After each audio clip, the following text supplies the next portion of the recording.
Assalamualaikum warahmatullahi wabarakatuh.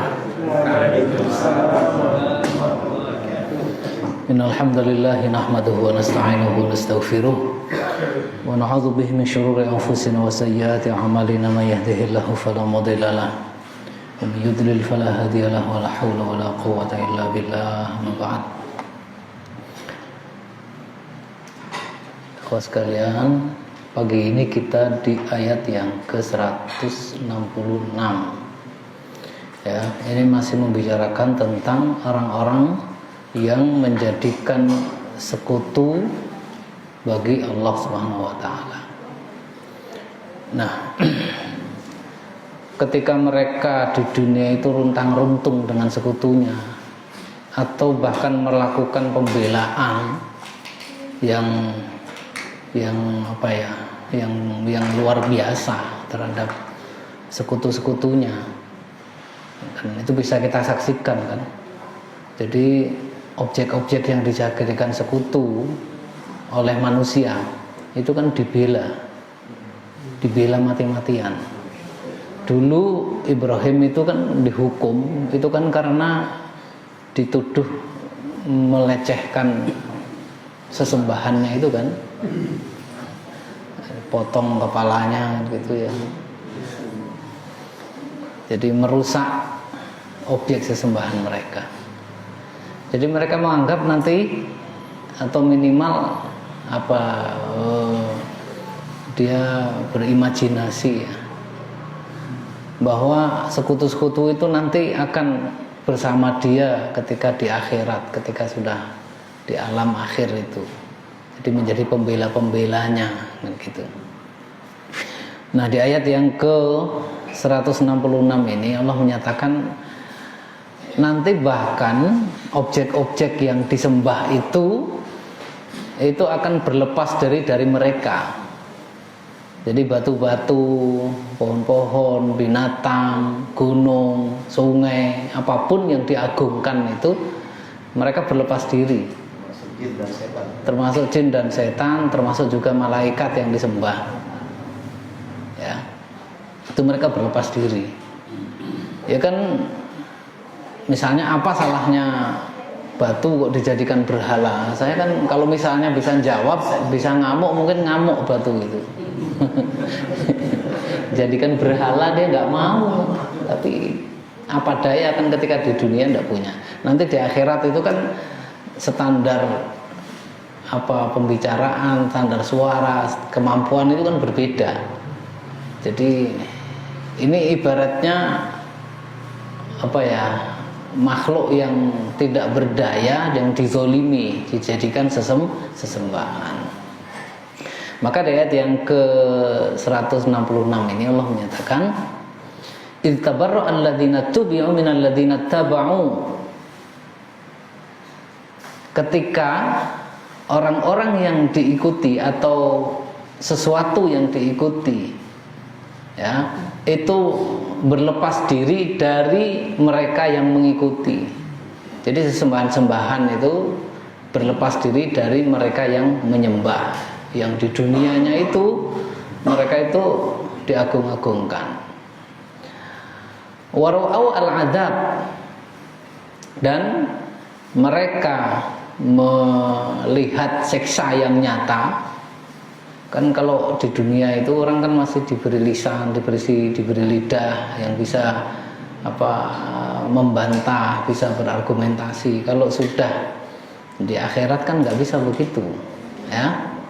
Al-yawma nakhtimu ala afwahihim wa tukallimuna aydihim wa tashhadu arjuluhum bima kanu yaksibun.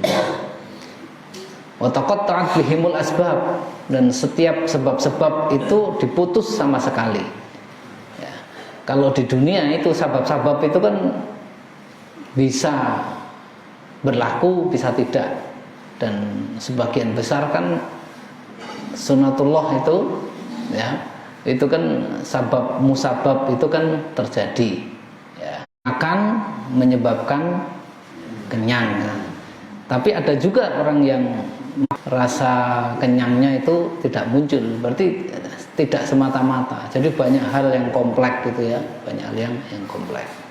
Nah nanti di akhirat itu nggak bisa lagi itu, nggak ada sebab sama sekali di sana. Jadi nggak ada kausalitas di akhirat itu nggak ada. Jadi kalau mau buat kausalitas itu di dunia, pengen bahagia di akhirat, cari sebabnya itu ketika masih hidup di dunia. Tabarra'at minhumul malaikatu alladzina kanu yaz'umuna annahum ya'budunahum fi darid dunya. Malaikat-malaikat termasuk sesembahan yang lain itu mereka berlepas diri, ya. Mereka menganggap bahwa mereka itu benar menyembah malaikat. Ya, malaikat itu memang mulia kan gitu ya. Malaikat itu memang salah satu makhluk Allah. Ya, jadi kemuliaannya itu karena ketaatannya, bukan karena apa? Karena setiap makhluk Allah itu kan pada dasarnya kan sama. Ya. Nah nanti kemudian tingkat ketaatan, tingkat ketakwaan itu yang kemudian menjadikan orang itu bisa bertingkat-tingkat, berjenjang-jenjang sesuai dengan ketakwaan. Maka kalau di kaidah yang sangat masyhur di Islam itu apa? Inna akramakum indallahi atqakum. Jadi kemuliaan itu diberikan kepada orang yang paling bertakwa, ya. Adapun jabatan-jabatan, posisi-posisi, ya, kedudukan sosial itu semuanya seringkali gampang dimanipulasi, gampang orang menipu gitu ya. Ya. Maka misalnya ketika para sahabat Nabi itu datang ke Persia dulu ya, menawarkan agama ini, mereka dengan pakaian yang murah gitu ya, dengan pakaian yang biasa, bukan pakaian kebesaran, itu datang ke istananya Raja Persia Kisra Parsi itu, ya tetap saja dia naik kudanya, dan kudanya itu pun bukan kuda yang mahal-mahal gitu. Jadi nggak, bagi orang-orang mukmin itu semuanya sama. Raja itu kan soal soal jabatan yang ditempelkan manusia, ya. Kemarin saya cerita di sini kan, atau di mana itu ya, kan kerajaan Jogja misalnya, atau sejarah secara umum ya, sejarah kerajaan itu awal munculnya seperti apa sih? Kok kemudian dipandang sebagai ini rakyat, ini menonjol kan gitu kan, menonjol. Itu awal mulanya kayak apa? Hah? Kan banyak teori ya, banyak teori. Ada yang pinter berantem kan gitu ya, jago berantem, karena dia ngalahin semuanya, ya, angkat aku jadi raja. Baik guru kan gitu ya. Ya. Tapi kan nanti kan anak keturunannya kan belum tentu jagoan berkelahi kan gitu. Tapi akhirnya kan itu diturun-turunkan gitu. Nah rojo itu apa mesti sepinter raja? Kan enggak. Ya mungkin raja pertama dulu hebat, tapi kedua, ketiga, keempat, kelima, keenam, ketujuh bisa jadi, ya kalau secara kapasitas mungkin lebih banyak orang yang lebih pantas jadi raja. Iya kan? Ya, itu kan kedudukan di dunia. Jadi predikat yang ditempelkan manusia. Coba kalau itu contohnya tadi misalnya kerajaan Mataram itu ya, kerajaan Mataram yang kemudian akhirnya jadi Jogja itu. Dulu kan itu kan ya seperti tadi itu teori kekuatan-kekuatan fisik ya. Awalnya itu kan ada sekelompok pemberontak, sekelompok ini, kemudian minta tolong pada orang, tolong ditangani itu nggak bisa, kamu tak kasih tanah kan gitu ya. Lu sudah punya tanah kan, kemudian dia berkuasa atau merasa berkuasa.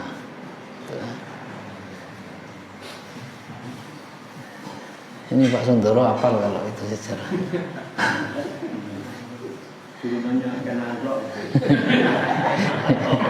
Ya, hafal itu. Kan ada namanya pendiri yang pertama Mataram, siapa? Sutowijoyo. Sutowijoyo itu anaknya Panembahan Senopati. Ya, terus kemudian ada Panembahan Senopati punya anak namanya apa tadi itu Sutowijoyo. Itu kan dikasih tanah bengkok oleh Raja Pajang kan, sama siapa, Hadiwijoyo kan gitu ya. Nah kemudian pada akhirnya nanti penguasa-penguasa ini itu bisa mengalahkan yang memberi kan gitu ya, diberi kekuasaan kemudian dikalahkan ya, mungkin lebih pinter, lebih populer kan ya, lebih diterima oleh rakyat, dikalahkan itu Raja Pajang. Jadi Mataram mengalahkan Pajang. Enggak ada khianat-khianatan kalau gitu. Kekuasaan itu kayak gitu. Dunia itu kayak gitu ya. Ya. Ya akhirnya kan yang akhir Mangkurat Mangkurat 1 Mangkurat 2 itu kan pada akhirnya jadi raja yang lemah kan. Lemah, kemudian dia minta tolong dari company kan gitu, melawan saudaranya sendiri. Kemudian pecahlah kan, jadi 2 kerajaan, yang satu di Jogja, yang satu di Solo. Jadi raja yang pertama di Jogja siapa, Pak Sundoro? Kalau Pak Sundoro itu raja kedua. Iya, yang raja pertama itu namanya Surojo. Nama nama Jawanya, nama kecilnya kan gitu ya. Sundoro itu raja kedua, Hamengkubuwono kedua. Ya. Nah, istrinya Pak. Awalnya pengen punya anak laki, terus ternyata lahir perempuan, kasih nama Sundari. Ya, seperti itu ya. Itu kan, nah predikat itu raja-raja itu pada awalnya orang biasa kan pada akhirnya. Iya, kok bisa? Ya, nggak boleh. Makanya orang yang menduduki sesuatu kayak gitu itu nggak boleh nggak boleh mengandalkan atau tidak boleh mendewakan, menomorsatukan dan seterusnya kan gitu. Jadi seperti orang biasa. Jadi Umar bin Khattab itu dulu kan ketika berkuasa ya biasa kan layah-layah di bawah pohon kan gitu kalau panas gitu. Ketika ada utusan dari Romawi dari ini kan gitu ya. Mana si raja? Oh, itu sedang layah-layah di bawah pohon kan gitu ya. Ya. Dia tidak perlu merasa punya centeng, punya bodyguard gitu ya. Maka komentar orang-orang dari luar itu, mengapa kok bisa seaman itu? Nggak punya pas pamra atau pas pam kan itu kan presiden. Kalau raja kan pas pamra, pasukan pengawas raja. Ya kalau khalifah berarti apa? Pas pamkhol gitu. Nah, komentarnya apa? Kan gitu. Kamu diberi amanah, kamu adil, maka kemudian kamu aman gitu. Kamu diberi kekuasaan, kemudian kamu berbuat adil, maka kamu aman. Dimanapun kamu tidak merasa punya musuh, tidak diancam kan gitu. Nah di dunia itu kan tadi hubungan orang dengan benda itu seringkali kan melebihi apa yang seharusnya, ya, yang disebut dengan sesembahan tadi itu disebut dengan sesembahan. Itu dah kadang, makanya kenapa masyarakat ketika Nabi pertama diutus disebut jahiliyah, itu karena kehilangan logika itu, kehilangan logika itu. Jadi yang sebenarnya benda-benda biasa itu dianggap punya jasa, punya pengaruh, punya. Jadi sehingga disembah itulah. Makanya Umar bin Khattab juga itu kan ketawa ketiwi kan dia kalau ingat masa dulunya. Dulu saya bikin roti kan gitu ya, dibentuk kan gitu ya. Kemudian dia taruh, kemudian dia sembah. Kemudian ketika lapar dia ambil terus dimakan. Jadi yang disembah itu dimakan. Dia ketika ingat itu ketawa-ketawa, dia senyum-senyum gitu. Iya, sebodoh itu saya dulu ya kan gitu. Ya. Dan nanti objek-objek yang disembah itu nanti semuanya berlepas diri. Mana aku tahu, aku kan cuma gandum kan gitu ya. Salahnya dia yang nyembah loh. Aku cuma batu, aku cuma kayu, aku cuma besi. Kenapa kok disembah? Ya, nggak tahu. Kalau saya dulu bisa ngelawan, tak lawan itu gitu. Ya. Tabarra'na ilaika ma kanu iyyana ya'budun. Ya. Di dalam surat Al-Qasas Allah menyatakan tabarra'na ilaika, aku berlepas diri terhadapmu wahai Allah, maka nu ya iyyana ya'budun, terhadap sesuatu yang dulu mereka itu menyembahku.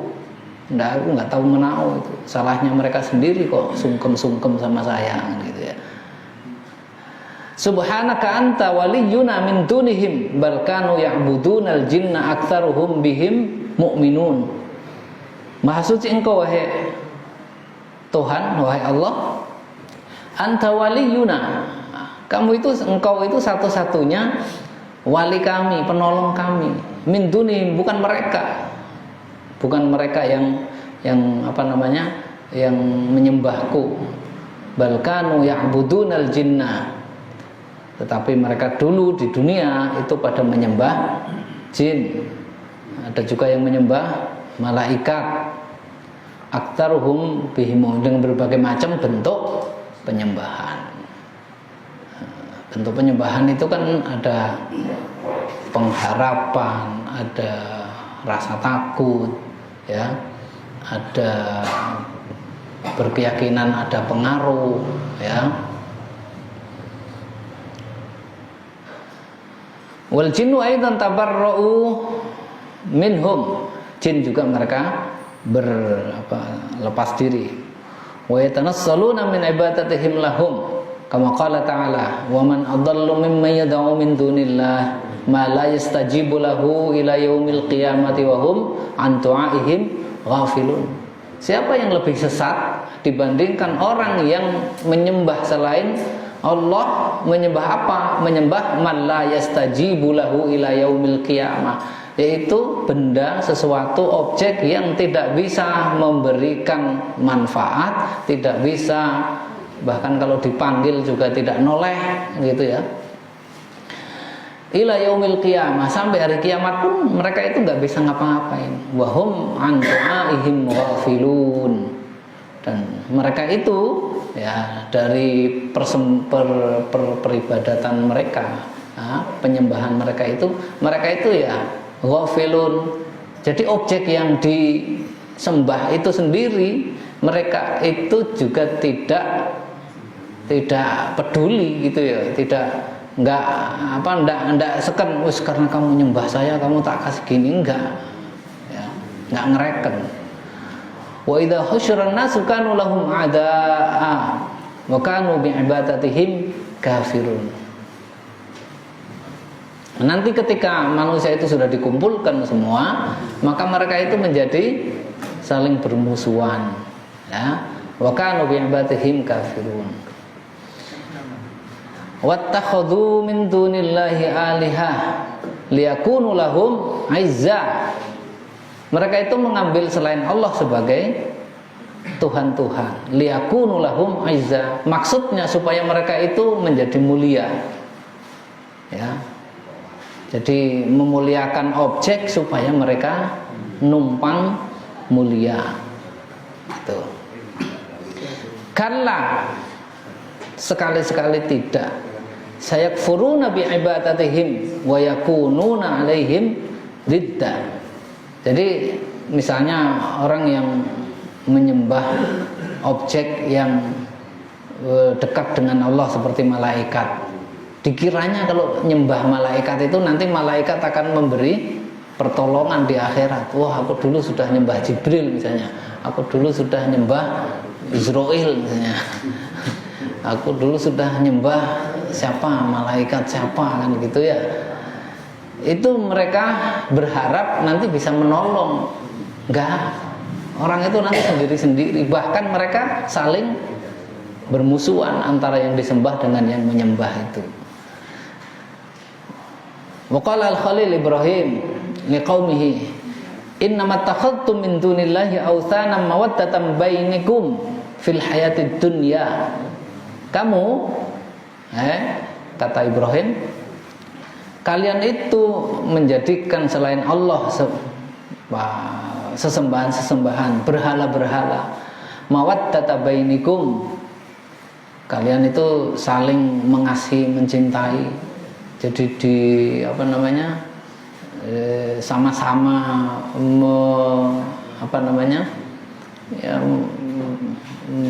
mencurahkan perhatian, mencurahkan kasih sayang demi seonggok berhala tadi itu fil hayatid dunya, ya. Dan bahkan bisa jadi menghabiskan dana, menghabiskan pikiran. Oh, ini gimana ya, ini bahannya dari apa ya, ini matanya nanti kita buat dari apa ya, kayak kisahnya Bani Israel itu, ya, kisahnya Bani Israel itu. Jadi ketika membuat patung sapi itu, jadi dikumpulin emas-emas gitu, kumpulin emas-emas, padahal emasnya sendiri ya nggak mikir dia.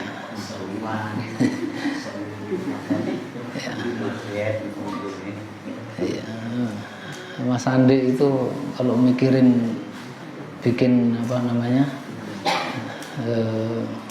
cincin, bikin ini pusingnya. Ya. Innamat takhadtum min dunillahi awthana mawaddata bainakum fil hayatid dunya tsumma yaumal qiyamati yakfuru ba'dukum bi ba'd. Nah, nanti di akhirat itu ya, masing-masing orang yang menyembah dan sembah itu saling mengingkari, ya, wa yal'anu ba'dukum ba'da, dan bahkan saling melaknat. Wa ma'wakumun nar, dan tempat kembali kalian itu adalah neraka. Wa malakum min nasir, dan kalian tidak punya penolong. Jadi malaikat yang disembah itu nggak bisa nolong. Jadi tidak boleh ada orang nyembah makhluk, itu nggak boleh gitu. Nah, orang-orang yang nyembah Isa kan gitu juga nanti di akhirat, saya nggak pernah ngomong kayak gitu, saya tidak pernah minta disembah kan gitu ya. Siapa yang pernah? Saya nggak pernah minta disembah gitu. Ya. Wa qala ta'ala walau tara idzal zalimuna mawqufuna 'inda rabbihim yarji'u ba'dhum ila ba'din al-qawl yaqulu alladhina istud'ifu lil ladzina istakbaru laula antum lakunna mu'minin. Nanti ketika orang-orang yang zalim itu berdiri di hadapan Tuhan mereka, yarji'u ba'duhum ila ba'dinil qaul, mereka saling mengembalikan perkataan. Wah, dulu kan karena kamu bilang begini, wah kamu aja yang begini, kamu begini.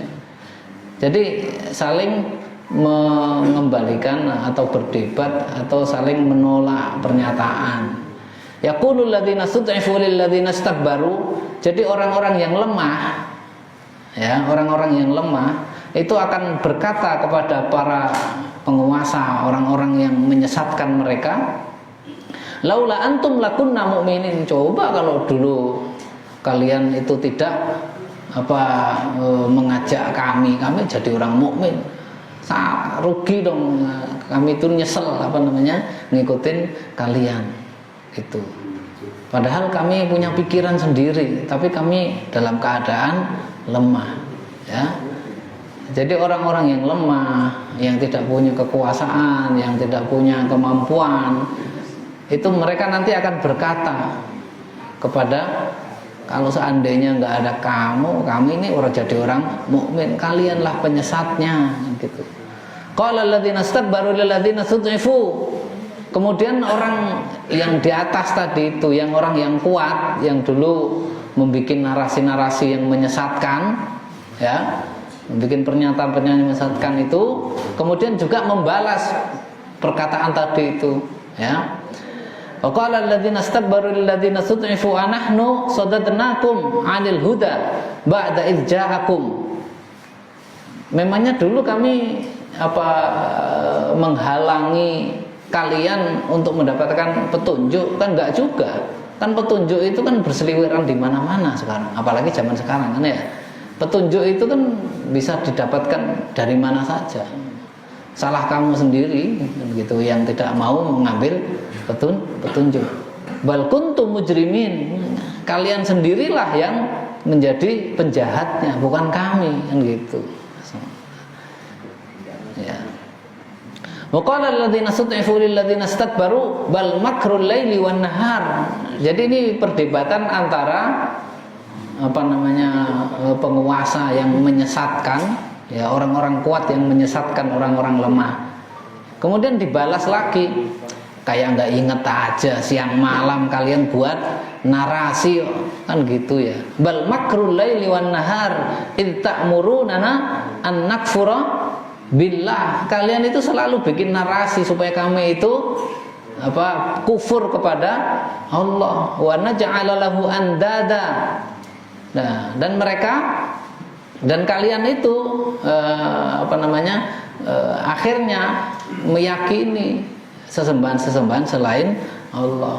Wa sarrun nadamata lamma ra'aul 'adzab wa ja'alna al-aghlala fi a'naqil ladzina kafaru. Maka pada akhirnya, ya, penyesalan ketika melihat siksanya itu benar-benar nyata, dan kami jadikan belenggu-belenggu di leher-leher orang-orang kafir. Hal yujzauna illa ma kanu ya'malun. Apakah mereka itu dibalas kecuali, ya, terhadap apa yang mereka lakukan, kan gitu. Mereka itu tidak dibalas kecuali yang mereka telah lakukan. Jadi mereka itu saling berlepas diri, tapi pada akhirnya yang disembah, yang menyesatkan itu juga dihukum, yang tersesat karena disesatkan orang juga dihukum. Ya. Waqala ta'ala, waqala syaitanu lamma qudiyal amru innallaha wa'adakum wa'dal haqq wa wa'adtukum fa akhlaftukum. Nah, bahkan setan saja, setan yang memang menyesatkan manusia, sumpahnya itu menyesatkan manusia sampai hari akhir, itu ketika nanti hari penghakiman itu mereka akan mengatakan, innallaha wa'adakum wa'dal haq. Bukankah Allah sudah berjanji, bukankah Allah sudah menurunkan wahyunya kepada kalian? Salah sendiri, salah kalian sendiri kok ngikuti aku, kan gitu ya. Aku juga berjanji, fa akhlaftukum, tetapi aku itu memang tukang bohong. Salahmu sendiri kalau kamu itu percaya sama saya. Kenapa nggak percaya sama Allah, kan gitu. Allah janji, ini kata setan ya. Aku juga berjanji, kata setan, Allah itu pasti menepati janjinya, dan aku pasti mengingkari janjinya. Salahmu sendiri yang mau ngikuti aku, gitu. Ya. Wa makana li 'alaikum min sultan illa an ta'autukum. Jadi kata setan itu juga tidak punya kekuasaan untuk merubah pendirian orang, keyakinan orang. Setan itu cuma memberi gula. Ya, kalian sendiri yang makan gulanya, gitu. Ini gula. Kalau kalian itu kemudian kebanyakan gula, itu jangan salahkan gulanya gitu. Iya, jangan salahkan gulanya. Oh, saya diabetes gara-gara gula. Enggak, gara-gara tanganmu yang, gara-gara mulutmu yang enggak bisa nahan. Setan ngomong kayak gitu. Allah sudah berjanji, sudah menurunkan kitabnya, sudah ngutus nabinya. Setan juga punya janji, kok percaya sama setan? Salahmu sendiri gitu. Tuh, jadi setan nanti nyalah-nyalahkan pengikutnya. Ya. Dan pada saat ini aku tidak punya kekuasaan juga. Bahkan ketika di dunia juga aku nggak punya kekuasaan. Kalian itu punya inisiatif, ya, punya inisiatif, punya apa namanya, kehendak. Ya, saya itu kan cuman apa namanya, propaganda. Salahnya sendiri kamu terpancing sama propaganda saya. Kan nggak bisa saya. Tidak bisa saya memaksa kamu, menarik kamu, nggak bisa. Itu kata setan. Ya. Jadi akhirnya salah sendiri kan? Ya. Wa makana li 'alaikum min sultanin illa an ta'autukum fastajabtum li. Ya. Saya itu dulu cuma mengajak. Kalau kamu terperosok itu ya salahmu sendiri, kok mau ajakan saya gitu. Kamu juga bisa menolak ajakan saya, sebagaimana kamu bisa menolak ajakan Allah. Fala talumuni, maka jangan mencela-celaku, jangan nyalah-nyalahin aku. Walumu anfusakum, salahkan dirimu sendiri. Ma'ana bimusrikhikum wa ma antum bimusrikhi. Jadi kamu nggak bisa menjerumuskan saya juga menjerumuskan kamu juga nggak bisa. Gitu. Nggak bisa. Inni kafartu bima asyraktumuni. Bahkan aku mengingkari terhadap apa yang kalian ya syirik atau menyekutukan aku jadi jadi objek sesembahan itu. Aku juga mengingkari. Min qabl innadz zalimina lahum adzabun alim. Jadi nanti orang-orang para penyembah berhala, orang-orang yang menyekutukan Allah itu ndak akur nanti. Kalaupun di dunia itu kelihatan akur, ya, membela berhalanya, ya, membela Tuhan-Tuhan selain Allah.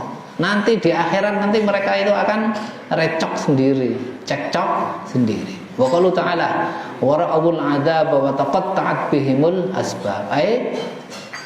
Ayanu adzab Allah, mereka benar-benar melihat adab Allah wa taqatta'at bihimul hiyalu wa asbabul khalas wa lam yajidu 'anin nari ma'dilan wala masrifa.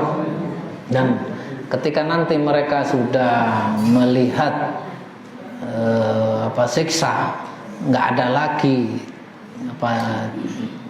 jalan keluar, nggak ada lagi cara mau minta tolong siapa. Kan objek-objek yang dikasihinya, yang dihormatinya itu juga sudah berlepas diri, apalagi orang lain, apalagi nggak ada hubungannya. Maka mereka juga akan mengatakan nafsi, nafsi, ngapain aku mikirin kamu, aku sendiri pusing dengan amalku kan gitu. Nah, kata apa namanya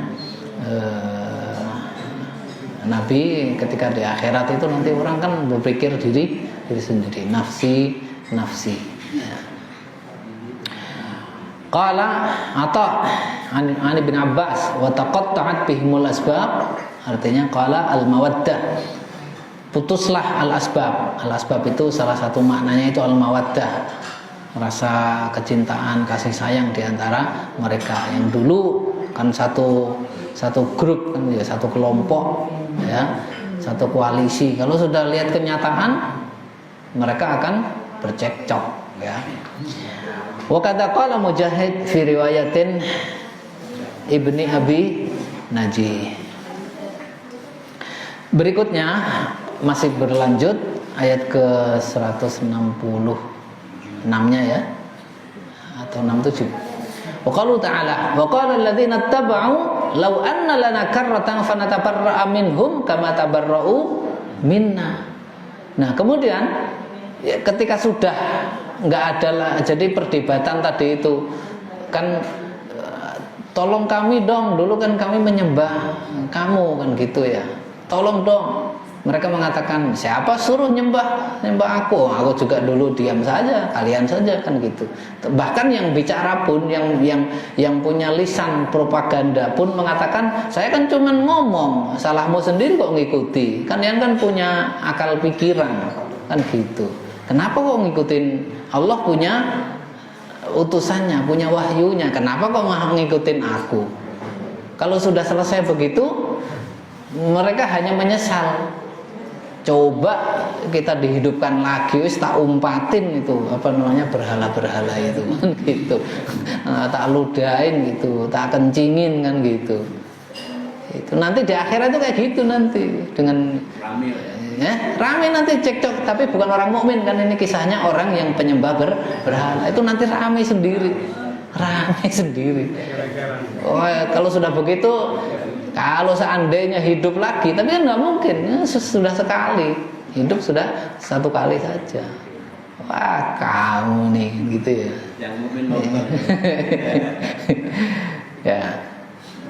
Wa qala alladziina ittaba'u law anna lana karratan, kalau dan orang-orang yang mengikuti tadi itu para penyembah berhala itu ya, law anna lana karratan, atau para pengikut para pembesar tadi itu ya, lau anna lana karratan, kalau seandainya ada pengulangan lagi ya, kayak orang main catur itu kan, kalau kalah kan ngeper gitu ya, nggak jadi terus nggak jadi main kayak gitu, tapi itu nggak boleh kan. Kalau di pertandingan kan nggak boleh. Nanti di akhirat nggak kayak main catur, itu sungguhan sekali itu, sudah selesai ya sudah kan gitu. Lau anna lana karratan fanatabarra'a minhum kama tabarra'u minna, kami akan berlepas diri dari mereka, kama tabarra'u minna, sebagaimana mereka berlepas diri dari kami. Hai lau anna lana 'audah ila darid dunya, artinya ketika kita itu dikembalikan di dunia ini setelah akhirat, tapi kan nggak mungkin itu, hatta natabarra'a min haula'i wa min ibadatihim. Jadi orang yang menyembah selain Allah itu pasti menyesal ya. Falanaltafitu ilaihim, bahkan noleh pun kami tidak mau gitu, apalagi mengagungkan, menyembah, menghabiskan biaya kan gitu. Bahkan ada juga orang yang berperang karena itu, saling bunuh karena itu.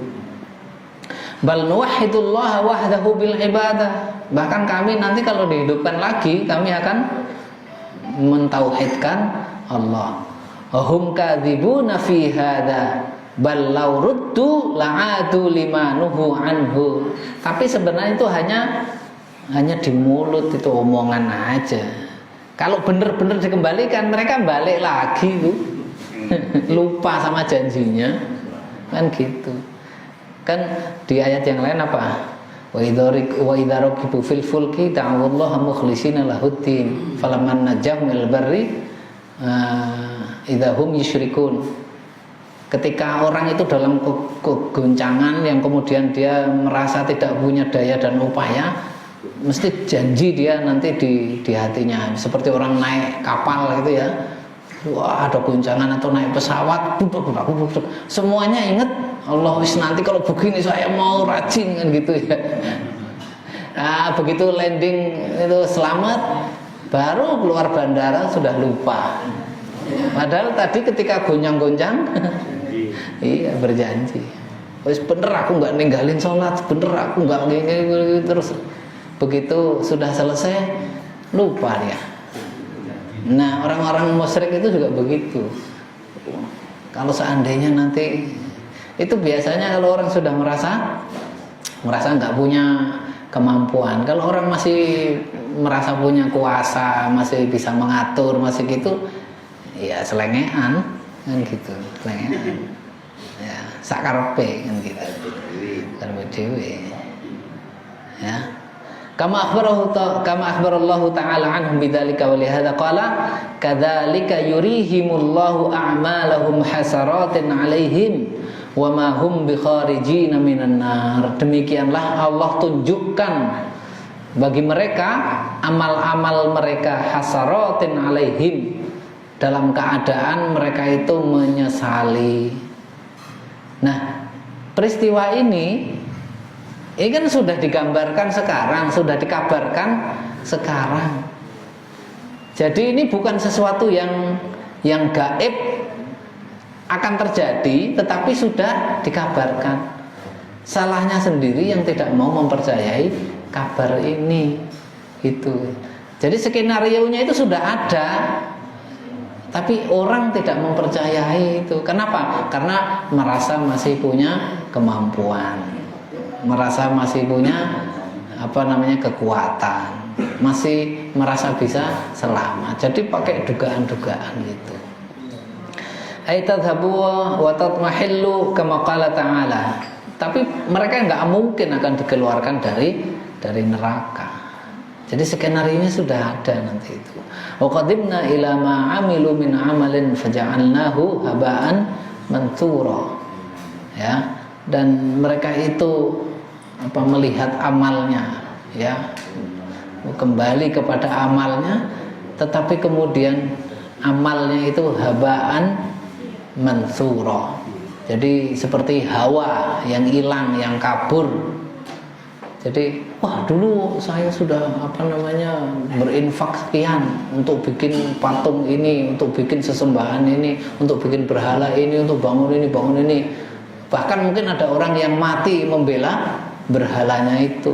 Kemudian itu ditagihkan sama Allah. Ya amal kalian itu hilang, itu seperti embun. Seperti uap yang menghilang. Wa qala ta'ala mathalul ladzina kafaru bi rabbihim a'maluhum qaramatin. Nah ini kan gini jawaban bagi orang-orang yang di dunianya itu bertanya, itu amal-amalnya baik itu gimana? Gimana kalau orang tidak mukmin tapi dengan tetangganya baik, dengan karyawannya baik, dengan atasannya baik, kan gitu ya. Mathalul ladzina kafaru bi rabbihim, permisalan orang-orang yang kufur kepada Tuhannya, a'maluhum karamadin ishtaddat bihirrih fi yaumin asif. Jadi itu seperti fata morgana, kelihatannya ada tetapi tidak ada, ya, tidak ada. Jadi kan ada landasannya, ada landasan dari amal itu yang disebut dengan iman. Kalau nggak ada iman, ya, maka amalnya itu seperti fata morgana.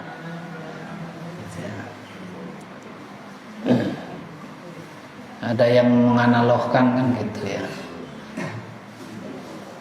UAS kalau tidak salah, atau Ustadz Dasat itu ya.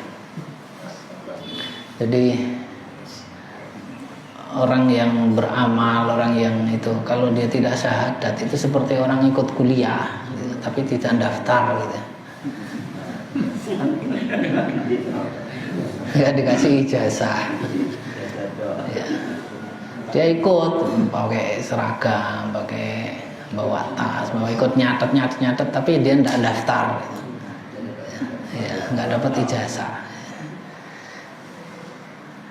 Kalau permisalan yang dibuat oleh Allah, walladzina kafaru, dan orang-orang kafir itu a'maluhum, amal-amal mereka itu kasarobin biqi'atin, seperti fata morgana yang ada di tanah lapang, ya, yahsabuhu dzam'anu ma'a, yang dikira oleh orang-orang yang haus itu sebagai air. Nah, maka ketika didatangi ya nggak ada apa-apa gitu. Nah, hilang, memang nggak ada, memang jadi kelihatannya ada tapi nggak ada gitu. Nah, tetapi di dunia tentu saya sering sampaikan juga, amal-amal yang ada di dunia itu mesti juga ada efek dunianya, ya. Ketika di dalam kehidupan dunia itu amal-amal yang baik maupun yang buruk itu juga efek dunianya ada, efek sosialnya ada, efek psikologisnya ada gitu. Jadi kalau ada orang yang berbuat baik, ya dikasih ganjarannya di dunia. Ya, kalau tidak beriman itu ganjarannya berupa apa? Penghormatan orang, itu kan ganjaran. Ya, ya, diberi mungkin materi oleh orang, ya, kemudian disegani oleh orang, dihormati, gitu. Itu ganjaran di dunianya.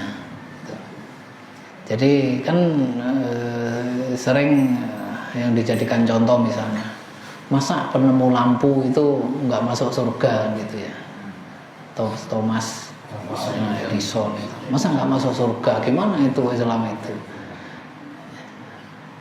Ya di dalam Islam memang keyakinannya orang masuk surga itu memang harus melalui pintu Islam, pintu iman. Wa may yabtaghi ghairal islami dinan fala yuqbala minhu wa fil akhirati minal khasirin, kan gitu.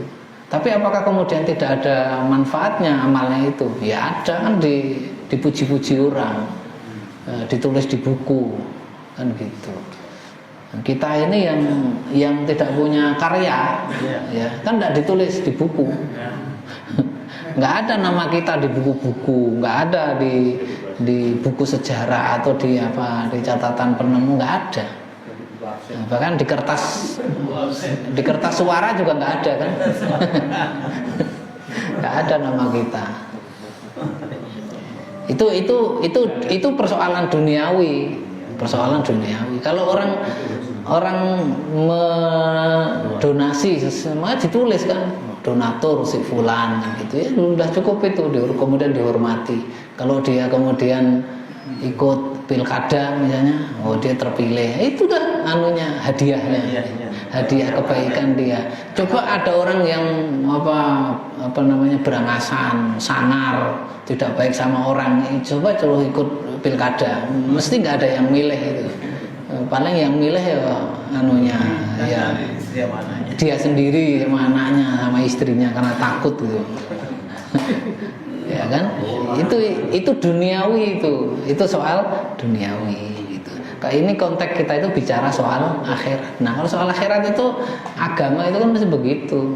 Setiap pemeluk agama itu pasti meyakini kebenaran ajaran agama. Nggak mungkin itu, kamu kenapa kok agamanya ini? Saya memang tahu agama saya ini salah, tapi saya tetap ini. Nggak mungkin orang ngomong gitu. Dia mesti merasa benar, kan gitu. Qala ta'ala mathalul ladzina kafaru bi'ama, sudah ini ya, wa ma hum bikharijina minan nar. Jadi harapan-harapan yang tadi itu kalau seandainya dihidupkan kembali nanti akan menyembah, akan mentauhidkan Allah. Tidak mungkin, mereka sudah hidup itu sekali, ya hidup itu sekali, harus diisi dengan yang benar, ya. Saya kira itu 167. Berikutnya 168. Ini sudah ganti topik. Kalau tadi membicarakan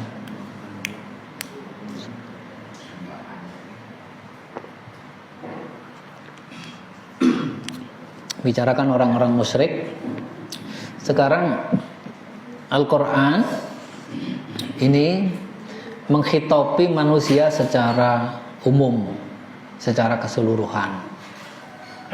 Jadi nilai-nilai yang ada di ayat ini itu adalah nilai-nilai yang sifatnya itu universal, sifatnya itu berlaku untuk semuanya, ya. Maka khitabnya itu ya dengan ya ayyuhan nas. Jadi ini yang mukmin maupun yang tidak mukmin, yang mukmin maupun yang tidak mukmin itu akan menerima nilai-nilai ini, kan gitu ya. Bismillahirrahmanirrahim. Ya ayyuhan nasu kulu mimma fil ardi halalan thayyiba wa la tattabi'u khutuwatis syaitan innahu lakum aduwwum mubin. Wahai sekalian manusia, makanlah dari apa yang ada di bumi ini halalan yang halal thayyiban yang baik, ya. Wala tattabi'u khutuwatis syaitan. Ini kemudian dikontraskan, ya. Tadi itu perintah untuk makan yang baik, yang halal dan baik, ya. Dikontraskan dengan apa? Dengan sebuah larangan. Wala tattabi'u khutuwatis syaitan. Artinya kalau tidak melakukan yang pertama itu otomatis melakukan yang kedua. Jadi yang makan tidak halal dan makan tidak thayyib itu sama saja mengikuti ya langkah-langkah syaitan, ya. Lama bayyana ta'ala annahu la ilaha illahu wa annahu al-mustaqillu bil khalqi syara'a yubayyinu annahu ar-razzaqu li jami'i khalqihi fa dzakara dzalika fi maqami al-imtinan annahu abaha lahum an ya'kulu mimma fil ardi fi hali kauni halalan minallahi thayyiban. Jadi munasabahnya apa? Jadi yang mengikat antara ayat sebelumnya dengan ayat ini apa? Ayat yang sebelumnya itu kan berbicara tentang kesyirikan. Salah satu bentuk kesyirikan itu adalah meyakini bahwa di luar Allah itu ada yang mengatur, termasuk di luar Allah itu ada yang menetapkan rezeki. Nah, maka di ayat ini ditegaskan, wahai sekalian manusia, ya, Allah lah yang memberi rezeki. Maka Allah kemudian menetapkan tata caranya rezeki itu bagaimana harus diambil. Nah, yaitu dengan dua ketentuan, satu halal dan thayyib. Nah, halal itu berkaitan dengan apa? Halal itu berkaitan dengan cara perolehan atau jenis-jenis yang disebut ketetapannya, ketentuannya di dalam wahyu, di dalam Quran, ya. Itu mengenai halal. Jadi halal itu adalah apa yang diizinkan oleh Allah. Ya, halal itu adalah apa yang diizinkan, karena halal itu artinya boleh. Halal itu artinya boleh, ya. Boleh. Nah, yang boleh itu yang mana? Yang boleh itu adalah yang tidak ada larangan. Jadi yang disebut dengan halal itu adalah, kalau konteksnya itu makanan, ya, sesuatu yang dikonsumsi, adalah sesuatu yang tidak dilarang, itu namanya halal, ya. Lawannya halal itu haram. Haram itu artinya tidak boleh, ya, artinya tidak boleh. Yang tidak boleh itu adalah yang dilarang. Nah, kemudian dari ayat-ayat yang lain, ya, dari ayat yang lain, para ulama itu menyimpulkan pada dasarnya semua makanan itu halal, ya. Kenapa? Karena Allah di dalam Al-Quran menyatakan, huwallazi khalaqalakum ma fil ardi jami'a. Dialah yang menciptakan lakum. Lakum itu artinya disitu kan pakai lam. Itu lam itu namanya lam tamlik. Lam tamlik. Tamlik itu memberikan kepemilikan, memberikan hak. Walladzi khalaqalakum ma fil ardi jami'a. Jadi semua yang ada di muka bumi itu diciptakan Allah untuk manusia. Berarti berdasarkan ayat itu dan kepemilikan, ya, kepemilikan itu kan berarti kan pemberian hak, ya, pemberian hak. Apa artinya memiliki kalau dia tidak boleh menyentuh, tidak boleh mengkonsumsi? Maka tamliknya itu menjadi tidak bermakna. Maka dari situ itu disimpulkan bahwa semua itu boleh dimakan kecuali yang dilarang, gitu. Karena Allah sudah menyatakan sendiri, wallazi khalaqalakum ma fil ardi jami'a, itu. Nah, jadi kalau soal makanan itu selama dia tidak dilarang maka itu boleh. Kenapa? Karena seringkali manusia itu kan menemukan